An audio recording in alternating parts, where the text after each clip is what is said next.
Sábado Verde, radio y podcast, en la radio pública de la ciudad de Buenos Aires.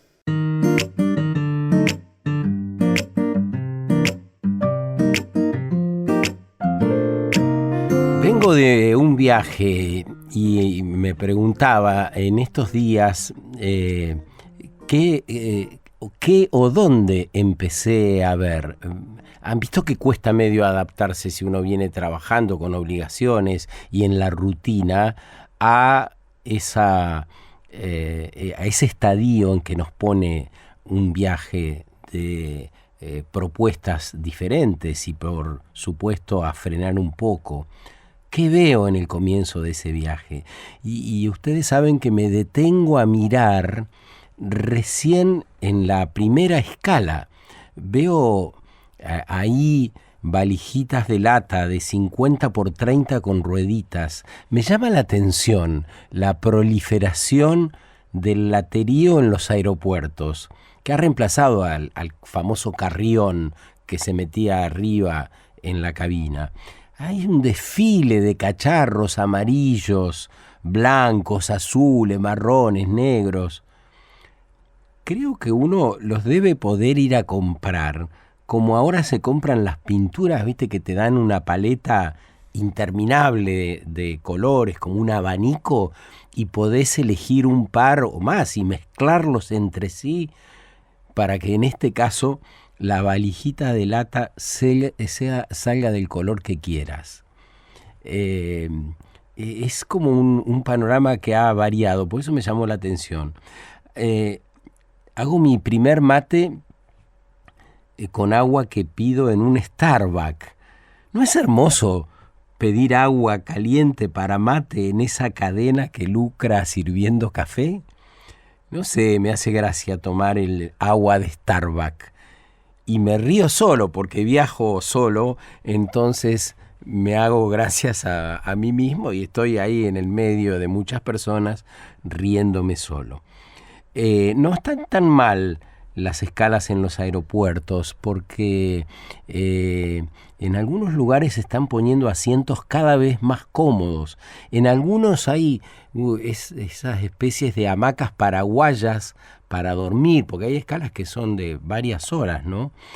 Eso resulta inversamente proporcional a lo que ponen en los aviones, cada vez más incómodos, se van ajustando, afinando las hileras, supongo que para que entren más personas y hagan más plata las aerolíneas, ¿no? Veo muchas personas, pesoas, dicen ahí, me resulta muy dulce ese modo de nombrar al semejante. Veo pesoas con camisetas amarillas porque viajo a Brasil y el día que llego debuta su equipo en la Copa do Mundo. Así que me preparo para esa fiesta que puede ser, finalmente ocurrió, hermosa, ver a miles de brasileños en las calles de Bahía mirando el partido. Terminé en una plaza que se llama San Antonio, en la parte antigua de la ciudad. La iglesia, frente a la plaza, había desplegado una gran tela y ahí se proyectaban y se movían los jugadores atrás de la pelota. Bueno, empató Brasil y celebraron el gol del empate con licores artesanales que hacen, son más suaves que los que solemos consumir acá, cervezas y caipiriñas. Chupan un montón en Brasil.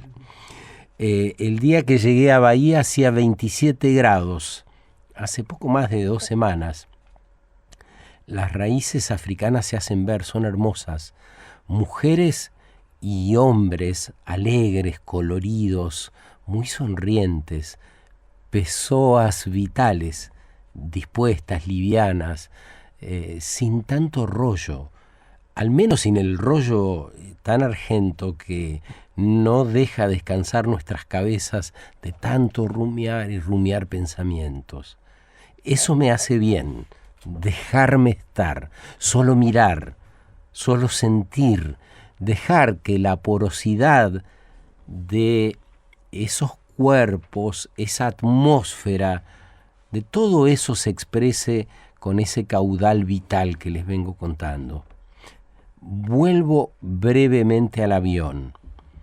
Esa mujer bahiana, ese vestido tan colorido y liviano sobre su cuerpo, también liviano, sus ojos, la piel.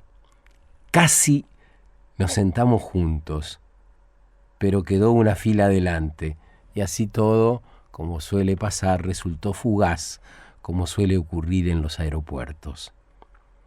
Viajo sereno, pero cargo un cansancio antiguo, como si tuviera una fatiga nunca reparada. Lo bueno es que viajo confiado en que mi elección de salir disparado de Buenos Aires me va a sanar un poquito, ¿no? Total Energies, a empresa da todas as energías. Es el eslogan de una empresa multienergética, una de las más grandes del mundo, con una presencia histórica y masiva en Brasil desde hace más de 50 años. Petróleo y gas principalmente, gran incidencia en la explotación offshore, es decir, en alta mar. Recién desde hace 4 o 5 años tiene una cartera bastante reducida de proyectos eólicos y solares. Total Energies, a empresa da todas as energías. El aeropuerto de Río, donde hago esta primera escala, está tapizado con esa leyenda. Mires por donde mires, vas a encontrar ese cartel. Me digo que pronto esa será una postal obsoleta. Quiero creerlo. Quiero creer que la explotación inacabada de crudo va a terminar algún día, porque es un recurso finito y que no nos hace bien, ¿no? Días después, unos 10 días después, conozco el Museo de Amañá, el Museo del Mañana, que está enfocado en la sostenibilidad y que invita a pensar en el impacto humano sobre el planeta. Eso me dispara a 1000 lugares. Es una gran nave de cientos y cientos de metros que asemeja a una ballena y casi siempre termino pensando en la comunicación, ¿no? En cómo debiera intervenir para que resulte más eficaz, en cómo destruir mitos o esos malos entendidos que se quedan fijos durante décadas, a veces sin que podamos cuestionarlos. En cómo se ha ido dando vuelta todo para que pensemos que esta realidad distópica nada tiene que ver con nosotros. Veo a las personas que recorren este museo con cara de circunstancia, pero con cierta extrañeza frente a los datos y las imágenes de la destrucción planetaria, como si en vez de estar viendo la casa donde viven, estuvieran observando algo de ciencia ficción que al salir del edificio va a dejar de existir en sus vidas. ¿Cómo relatar la tragedia y que eso nos cale adentro para que nos permita reaccionar? ¿Cómo hacerlo de un modo más o menos amable? Bueno, ¿tengo que hacerlo amablemente? ¿Qué es lo amable y qué cosa está fuera de lugar? Entonces siento lo que les voy a decir ahora. ¿Qué cosa es una persona o una organización radicalizada? Veníamos pensando que una chiquita como era Greta Thunberg en su época escolar empezaba a ser una persona radicalizada porque se negaba a entrar a la escuela si no la escuchaban en sus reclamos por el deterioro del ambiente. Que Greenpeace era una organización radicalizada porque sus activistas se colgaban en medio del mar de buques que cazaban ballenas o de plataformas que perforaban el lecho del mar para buscar petróleo. ¿Y si fuera al revés? Si nos permitiéramos pensar que una persona u organización radicalizada es aquella que no atiende la necesidad de concordia y de bien común, Una persona que podría ser nuestro vecino o vecina que impulsa actividades a escala desmedida como la minería, la pesca, la explotación petrolera o de la tierra, sin considerar el daño que produce a gran escala y con el argumento de generar ganancia y prosperidad para sí mismo y un reducido sector a costa de la destrucción planetaria, del espacio común. ¿No es una persona radicalizada? ¿No está en una posición desde donde debería reflexionar cómo está haciendo las cosas? Porque su modo es radical y agresivo para la mayoría de las personas. Su accionar es temerario, decididamente, una amenaza cierta para la continuidad de la especie. No estamos frente a seres radicalizados cuando una organización o comunidad reducida de intereses se niega a remediar, a regenerar o a proteger los territorios donde operan. ¿No son seres radicalizados los que se empecinan en sostener economías que dejan sin trabajo, salud o educación a sus semejantes? Hoy no es ser radicalizado negar el cambio climático. Invito a quienes nos escuchen a que con la información disponible, la que tengan a mano, puedan imaginar solo 10 de las explotaciones mineras más importantes del mundo. Si no han visto todavía esas imágenes, algún documental, aporto lo que a lo largo de 15 o 20 años pude ver con mis propios ojos. La fotografía que veríamos es espeluznante. La montaña descalzada, el terreno apisonado, deformado, yermo, desangelado. Una vez había una montaña que le habían quitado el pico. Podría escribirse un cuento que empiece así, ¿no?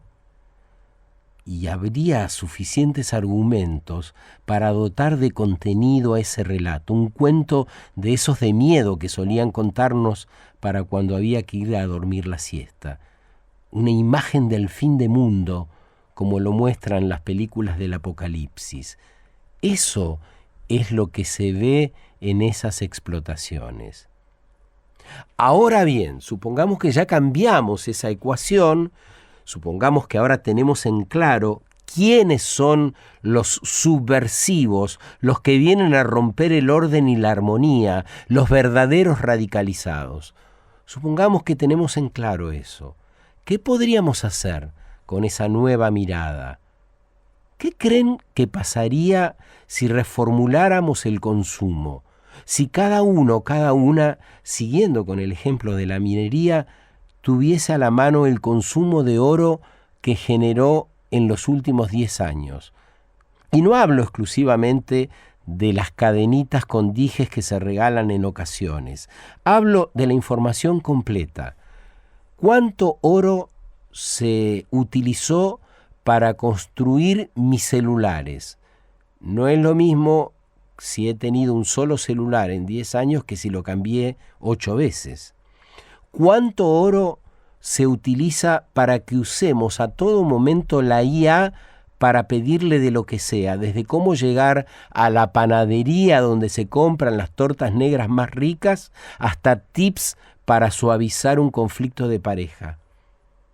¿Cuánto se usó para las prácticas médicas a que fui sometido? ¿Tendría derecho a esa información? ¿Podría conseguirlo? ¿Cuánto oro se usó en los pendientes que regalé o me compré, en los anillos y en los relojes? Bueno, el oro tiene 1000 usos, pero no todos son imprescindibles. Si cada persona, si cada uno de nosotros redujese el 10%, pongamos, de ese consumo, la humanidad ya empezaría a ganar, ya se sentiría parte. Sería una forma de plantar el no frente a los términos y las ecuaciones que nos propone la economía estúpida. La idea de los consumos a toda hora. Esa idea en términos de bienestar real, bienestar de todos los reinos de vida, nuestros modos de consumir están disociados de la vida. La calidad del aire que respiramos, el agua que tomamos, el cielo que nos cobija, tiene una directa relación con el consumo agobiante que nos consume. El consumo desmedido nos consume. Creo que es un postulado lo suficientemente potente para ir dejando esta crónica por acá. Sábado Verde, radio y podcast, en la radio pública de la Ciudad de Buenos Aires.